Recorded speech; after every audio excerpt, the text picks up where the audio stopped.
Greetings, my fellow freedom-loving sovereign thinkers. Thank you for tuning in to LO3 Podcast. My name is Craig, transmitting from the beautiful Swampy Mangrove, South Florida. And today's date is Sunday, July 12th, 2020. Yeah, so... well, today I'm going to be talking a few articles, mainly about rejecting Marxism. And just to let everyone know, this is via subscription only on these sites I'm going to be talking about, I'm narrating. And I will put the websites on there and give them some love, okay? Well, I'm not going to do any rant, so let's begin. And this one came out just recently from the American Free Press.net. It's issue number 29 and 30. This came out like yesterday. So I'm going to be talking about this because Reject Marxism by Paul T. Angel. And as it reads here, Democratic leaders have announced they have won the culture war against the GOP. Ooh, one moment here. Not that very many Republicans have shown they actually have the spines needed to fight a battle in defense of America. Anyway, on June 7th, radical race baiter Representative Rashida Tlaib, Democrat from Michigan, said, "In this historic moment, it is critical that we listen to and trust the leadership of black Marxist activists around the country." At the same time, House Speaker Nancy Pelosi, Democrat from California, has ordered the expulsion of 4 portraits depicting Confederate figures which graced the walls outside the chamber of the House of Representatives for decades.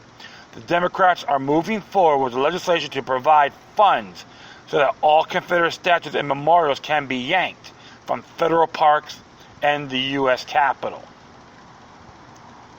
Democrats also want $1 million in taxpayer money to go toward remaining every military base Christendom for a Southerner.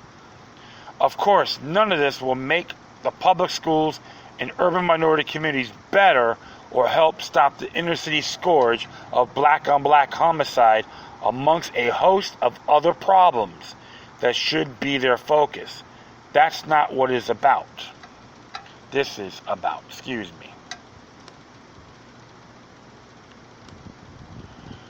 While it's obviously too soon for anyone to declare victory in a long-running battle between conservative values and ideas in the United States and those advanced by the radical left wing of the Democrat Party, key victories are piling up in favor of the liberals. Take the recent lawless, violent protests, for instance. Dozens of non-Southern related monuments to historic American icons have been toppled around the country. Some of the result of savage rampages on the part of radical leftists who show no fear of legal consequences. Since our founding in August 2001, the American Free Press has warned readers of these radicals, who we have referred to by various names, but are in essence cultural Bolsheviks. For decades, they have been agitating to not just topple the history of the United States, but to destroy the very thing that have made it great, such as sovereignty of the individual and our capitalist economic system, and replace them with a socialist, communist form of government and economy. Karl Marx himself believed socialism was a transitional form of government between capitalism and communism. It's interesting too because even Frederick Bistat warns us about that in his book The Law. You should look it up online. It's a public domain. and keep it on your files, folks. This radical push to destroy the United States has been demonstrated in the growing moment to tear down or disassemble monuments to great American figures and events. At first, the left argued that memorials and monuments to the traitors of the Confederacy had to go. From the start, the left has controlled the narrative, claiming that the complex origin of the Civil War could be boiled down to the issue of slavery. They have agreed successfully in cities across the United States that make great men like General Robert E. Lee, General Stonewall Jackson, and Confederate President Jefferson Davis had to go because they were polarizing and were emblematic of the country's brutal racist past. In reality, the Civil War is fought over the complicated issues of states' rights, overreach on the part of the federal government, and unfair tariffs levied on southern states. An estimated 5% of Southerners owned slaves.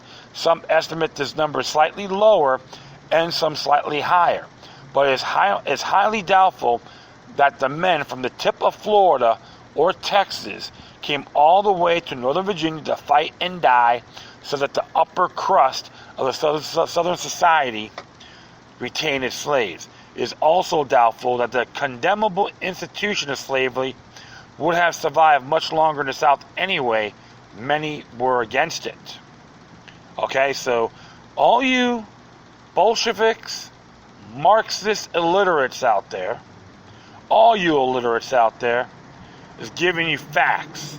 I'm here to address the facts. And you can do your own damn homework instead of listening to a bunch of bobbleheads and hired fools that got to try to control you like Jim Jones or Pol Pot. I will proceed. But facts really don't matter. The left has won a debate over the Civil War. It's difficult to have a real debate when one side of the argument is completely silenced. The truth is that never have been and probably never will be any consequences for the violent rioters who vandalized, destroyed, and set ablaze public monuments, many paid for by taxpayers and even, in one case, former slaves. We are referring to the Lincoln Emancipation Statue in D.C. But that wasn't good enough for the left because the goal was never about righting wrongs of the past or even about equality of races. Since it was about power and control, they quickly moved onto every conceivable figure of American history, even lying about some, such as Union General Ulysses S. Grant, our 18th president, whose statue was toppled on June 19th by hundreds of rabid protesters in San Francisco, while police stood by and did nothing, evidently ordered to do so by city officials. The month of June saw a rash of these type of idiotic attacks on America's heritage. In Boston, a statue of Christopher Columbus was toppled and dumped into the drink. In Chicago, a statue of George Washington was vandalized on June 14th, spray painted, vile phrases, and a white hood placed on his head. On June 11th, Albany, New York, Mayor Kathy Sheenan ordered the removal statue of a Revolutionary War icon, Major General Philip Schuyler, in front of City Hall. Sheenan claimed that Schuyler was the largest slave owner in Albany. Not mentioned was that Schuyler was also credited with being an integral part of the success of the American Revolution. Were it not for men like Schuyler, the United States would likely not even exist. This is how stupid these people are. Okay? Even this airhead, Mayor Kathy Sheenan, is another scum queen. Okay? And I don't give a damn if she hears this show or not. She gets offended, too bad. Even Reverend black abolitionist Frederick Douglass was not off limits. His statue in Rochester, New York was vandalized and ripped off its pedestal in Maple Work Park on the anniversary of one of his most inspirational speeches.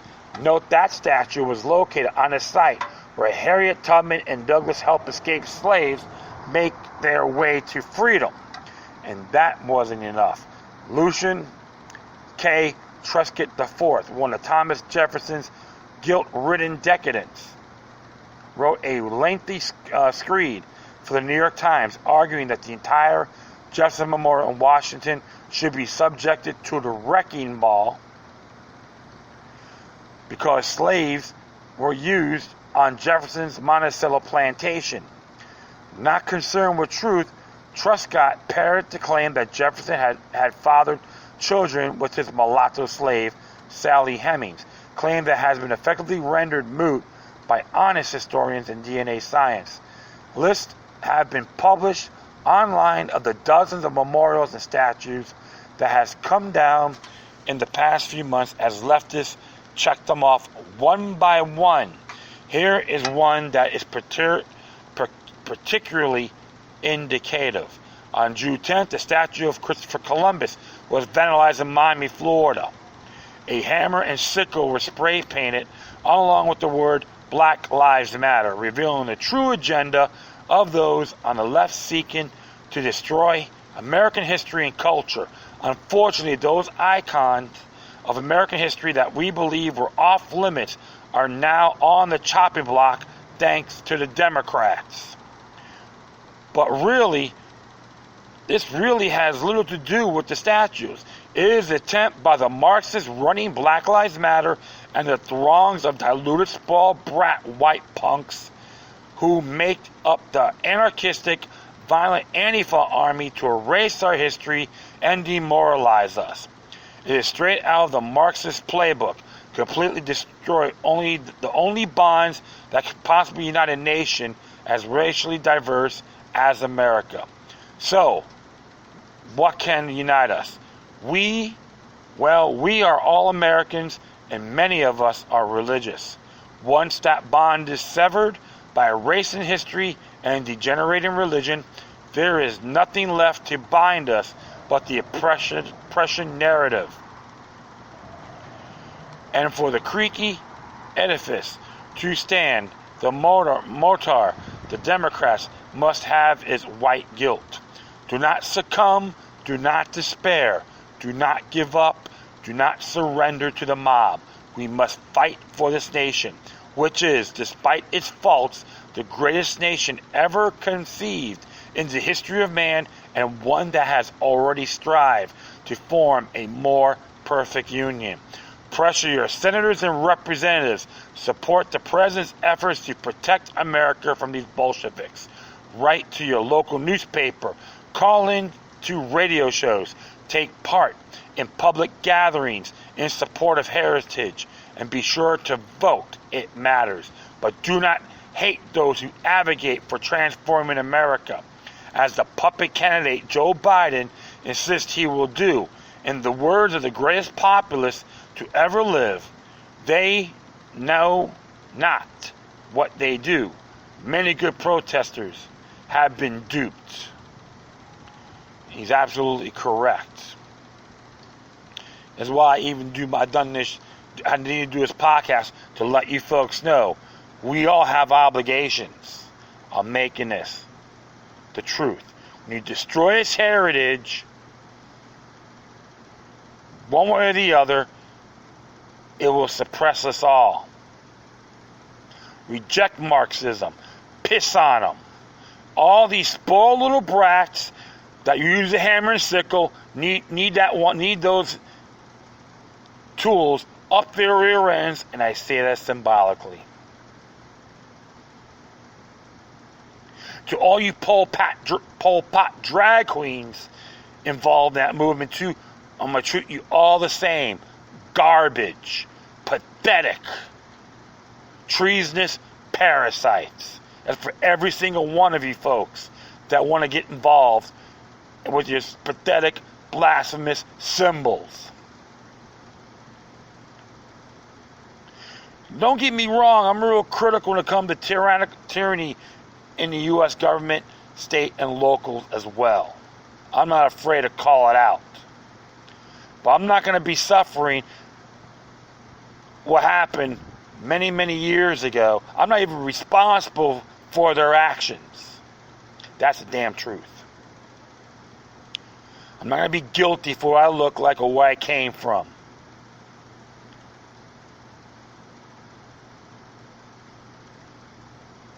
I'll say one thing. At least I'm not owned and I'm not bought and paid for by multinational corporations that's funding your cause. You are being duped, swindled. You're going to get screwed in the rear when you least expect it. When that time comes, don't you ever come crying to me.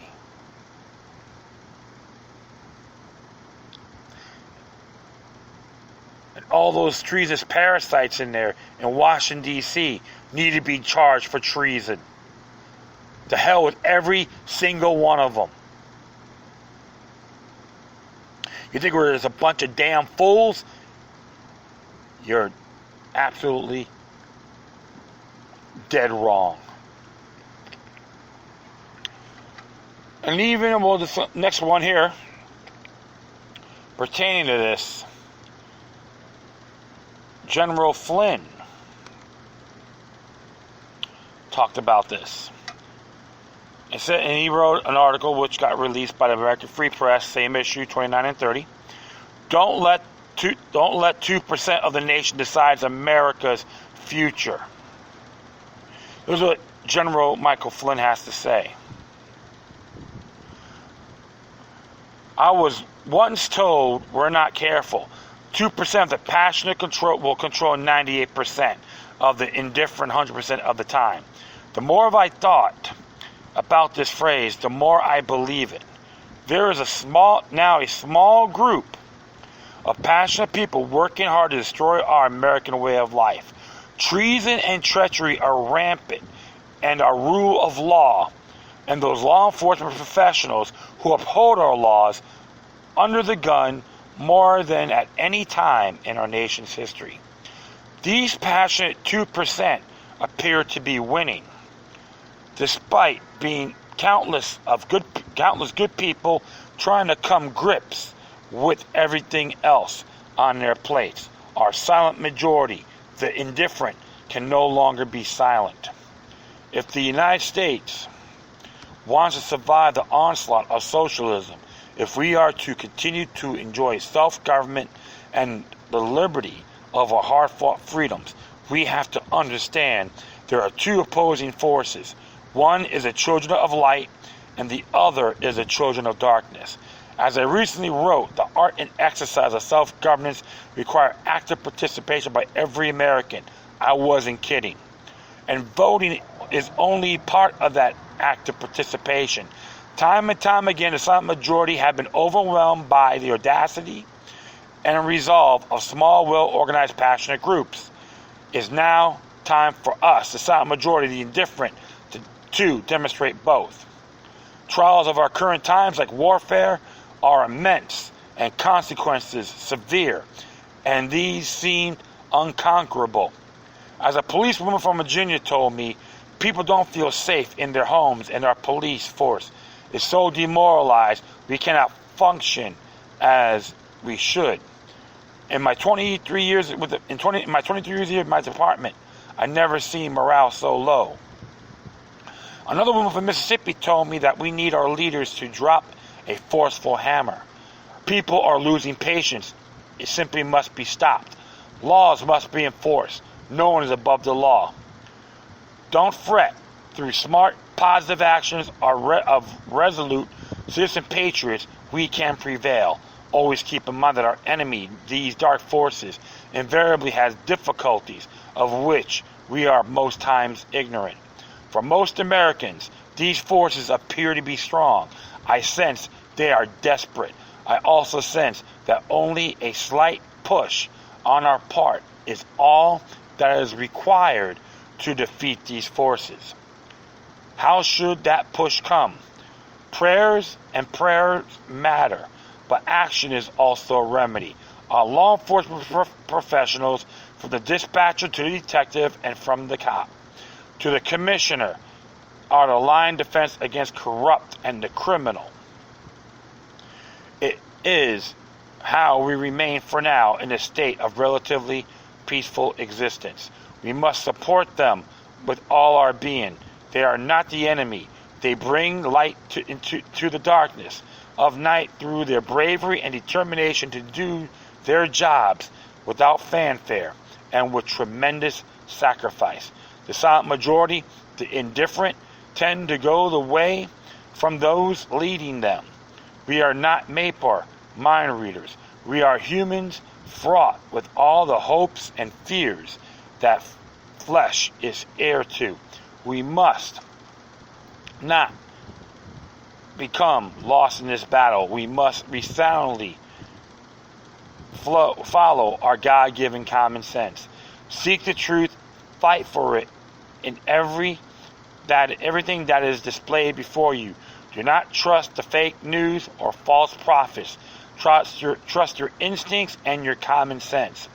But those with a conscience know the difference between right and wrong, and those with courage will always choose the harder right over the easier wrong. I believe the attacks are being present to us today are part of a well-orchestrated and well-funded effort that uses racism as its sword to aggravate our battlefield dispositions. This weapon is used to leverage and legitimize violence and crime, not to seek or serve the truth. The dark forces, weapons formed against us, serve one purpose: to promote radical social change through power and control. Socialism and creation of a socialist society are their ultimate goals. They are also intent on driving God out of our families, our schools, and our courts. They're even seeking the removal of God from our churches, essentially hoping to remove God from our everyday lives. Remember, we will only remain united as one nation under God. And yes, there is a resistance movement by the forces of darkness. However, we must also resist these onslaughts and take an optimistic view of our situation. Like war, optimism can be pervasive and helps to subdue any rising sense of fear. We must, however, be deliberate about our optimism. Otherwise, we may get lost in discouragement and despair of any failings we encounter. We must be tenacious, and the ultimate end we wish to gain.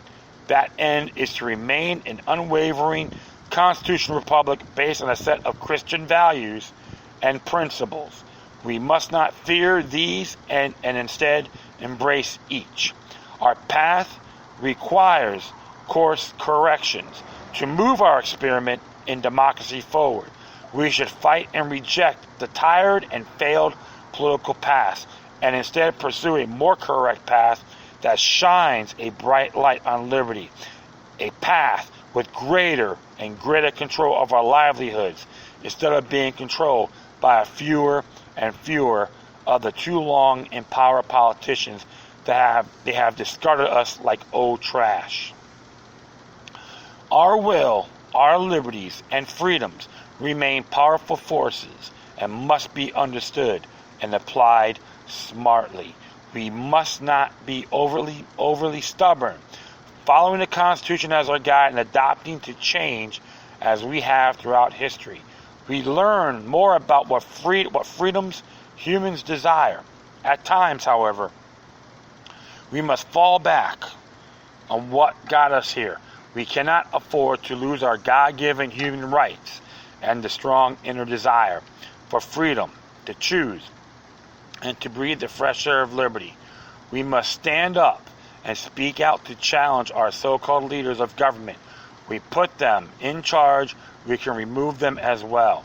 It is through our rights and privileges as American citizens that we challenge the political class and leverage our election process so we, the people, can decide who will govern. We must not allow a small percentage of the powerful to overtake our position on America's battlefield. As we as free-thinking and acting individuals must control how we will live and not allow a few passionate others to change our precious way of life. To the silent and currently indifferent majority, wake up. America is at risk of being lost in the dustbin of history to socialism. The very heart and soul of America is at stake. In war, as in life, most failures come from inaction. We face a pivotal moment that can change the course of history of our nation. We, the people, must challenge every politician at every level.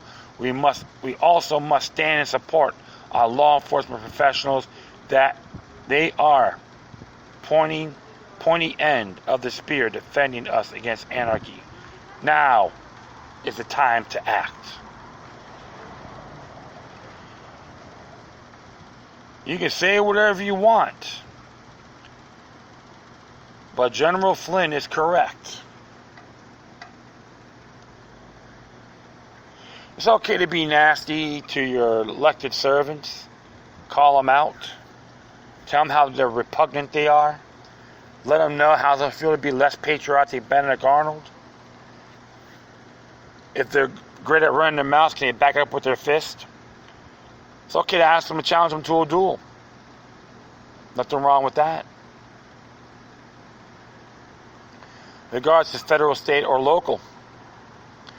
Got too many people, you got to go about people that belly up, kiss their ass, and go, yes, master, may I have another. A lot of business owners here, even for a lot of different examples, like a ghost town. We should tell them, we should tell those elected servants and bureaucrats to stick it. They're nothing without us. These little minions, Marxist minions, commies, they can stick it too. When it comes to tyranny, I call every single one of them out. Yes, I am an equal opportunity insulter, and I'm very proud to say that. Vigilance is the key, my friends. It's okay to have differences with politicians at times, like I do with President Trump and Governor DeSantis. But you gotta stick to your principles. You got these clowns who are hired by multinational corporations and central banking and all that. Even the Rothschilds, they love to manifest on that as well.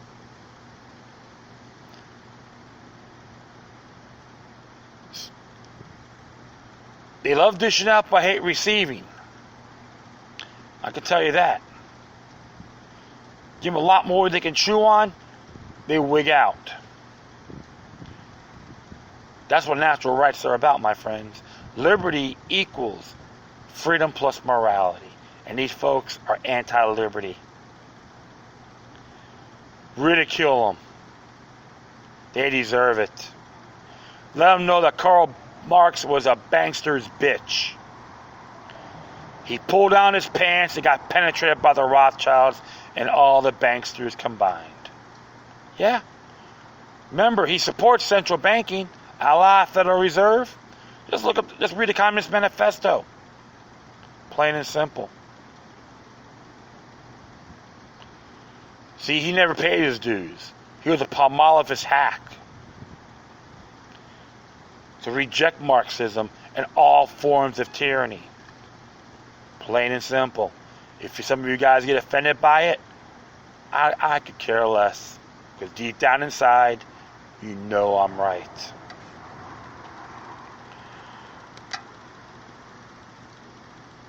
I'll do one more here from NewsBuds. And .com.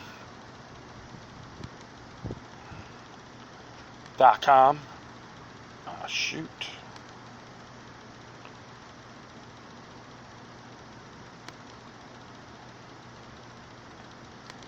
Good grief. One moment here. Alright. This is from newsbuzz.com. And it's members only, subscription only as well. So let's let you folks know they're all subscription. And the two articles I read from American Free Press, they'll come out maybe a couple of weeks on AmericanFreePress.net. But, I encourage everyone to show some donations, support them. That'd be great. I'm everything on fair use, and I do subscribe to both these sites. So just to let you folks know, fair use. Spread the word here. All right, this is from newsbuzz.com. Chasing Sanity in a Mad World is by Gordon Kent. Like everyone else, you get up each day and open your eyes to hopefully a bright new morning. Hoping that whatever state the world has got itself in, somehow will start to correct itself. This is living in hope, and it is what we need and wish for most of our lives. But unfortunately, life is not only confusing, but in many ways disappointing, and on occasions cruel. So like many, you often ask yourself why. This is an inevitable question we must always ask whenever we face new objectives or crossroads in our lives. The why question is something that, as human as we are, constantly facing with every decision or event that happens in our lives, yet we spent very little time actually trying to understand what it means to us. For most, life is a general case of just surviving, whether that be the search for financial security or for the one person that can bring you the loving comfort of a life partner. Your life is a balancing act between hopes and desires and a sense of what actually is achievable within the circumstances you are faced with. However, no matter where you are in the scales of this, you as a human, will constantly be facing the question, why for the most of your life? The why is what makes us strive forward to new horizons and desires to better ourselves in a materialistic world. It can be very frustrating and often destructive if you don't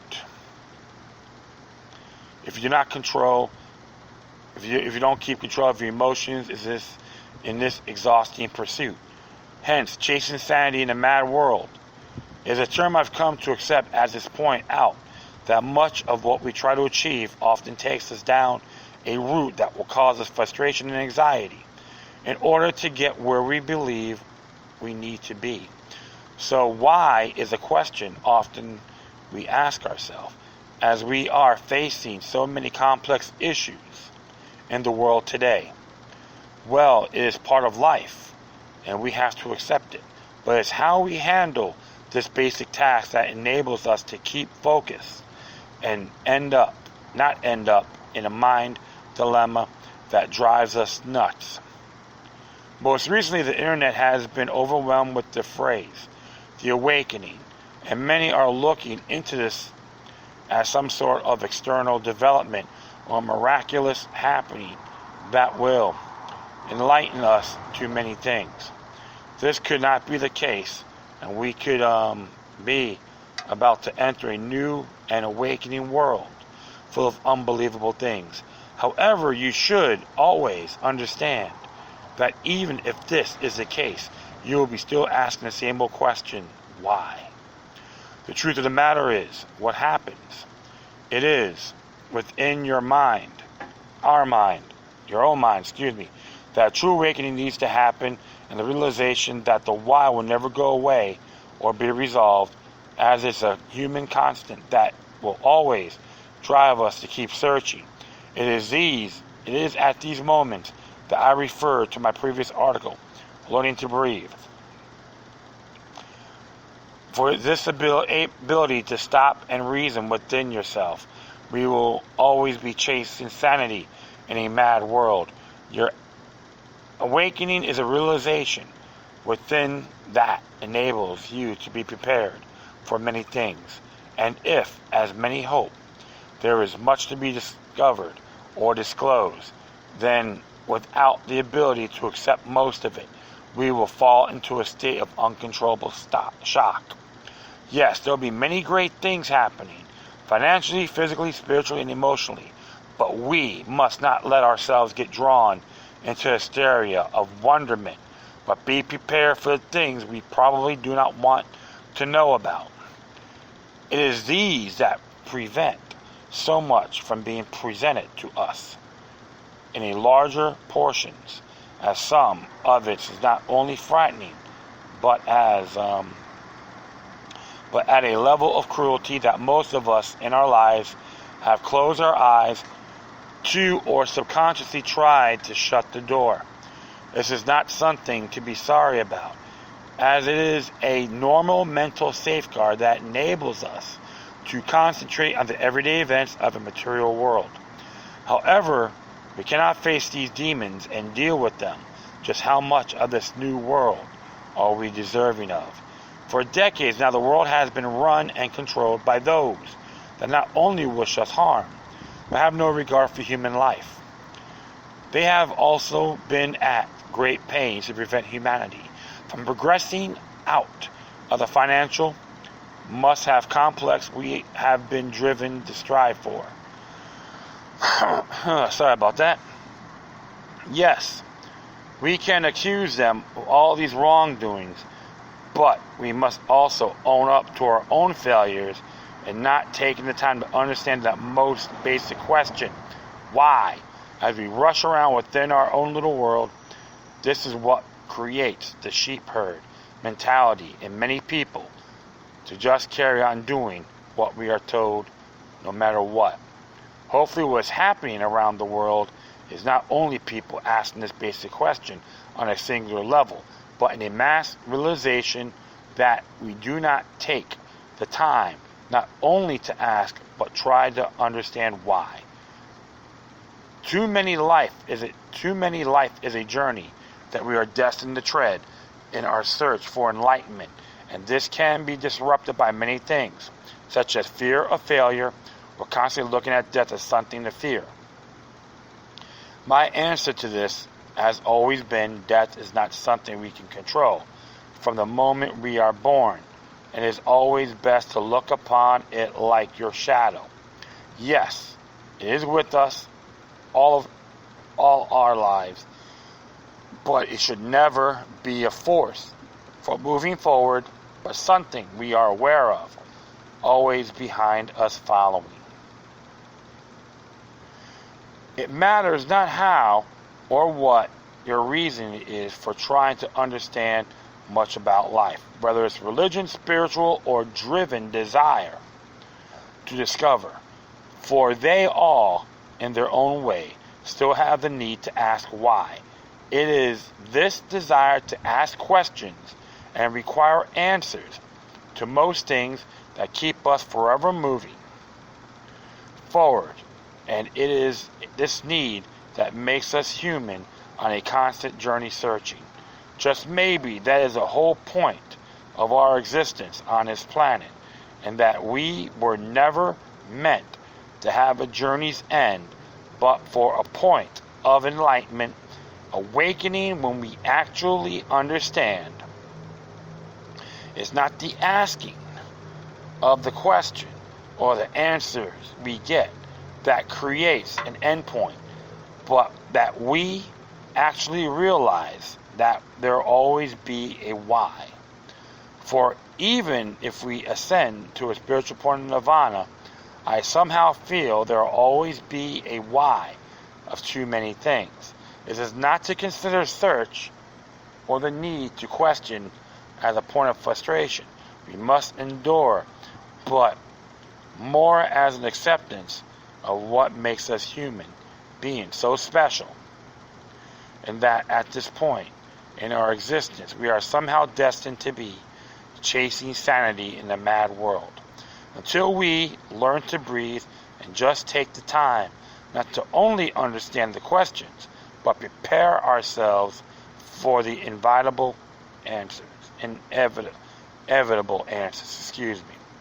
Just maybe the real awakening is humanity coming to this point of realization, and then, and only then, we all clearly look ahead to the moment where the best is yet to come.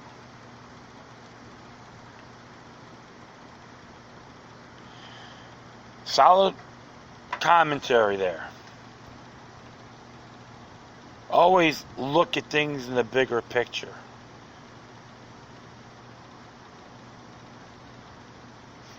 What we have to expect, Mr. Toad's wild ride on steroids. And maybe even the Bible prophets called it tribulation.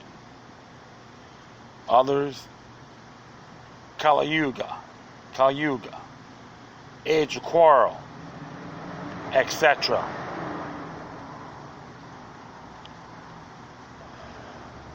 I'm optimistic, but vigilant as well. And I can tell you this, my friends. This mad world, what we're going through right now, long view, the New World Order, they won't prevail. They are designed to fail. Because human nature and the spirit is a lot more complex than what you and I know.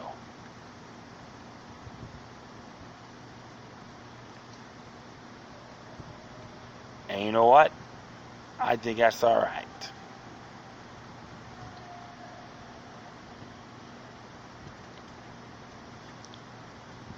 It's like when I see governments, whether it's local, state, federal, want to try to tell us what to do or how to clean our butts. They can't even do it themselves. That's why it's okay to ridicule these folks with finesse and love. Trust me, they hate that more with the passion. Their days are outnumbered too. Doesn't matter where you're at. That time comes. Many of us will be vindicated. And that'll suit me fine. And that will be it. I thank everyone for listening. Plus, feel free to download and share us throughout your social media network. If you have any questions, comments, if you see something that's interesting you want to check out, whatever you do, please send your correspondence to Decorum. Furthermore, I'll just leave the titles where you can find it on my Spreaker page. Like I said before, it's subscription only. And support them. Contributions to these sites would be great.